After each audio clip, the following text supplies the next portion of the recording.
हे गाईज, हे आमच्या कुंडीमध्ये नवीन फुलं आलेले आहेत. या फुलांचा कलर पांढरा असून त्याच्या आतमध्ये कलरफुल काहीतरी लोम टाईप मला दिसत असतील तुम्हाला.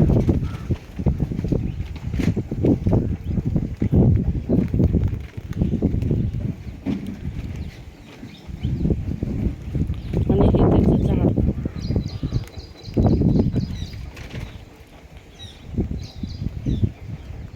तरी या फुलाचं नाव काय आहे कमेंटमध्ये नक्की सांगा.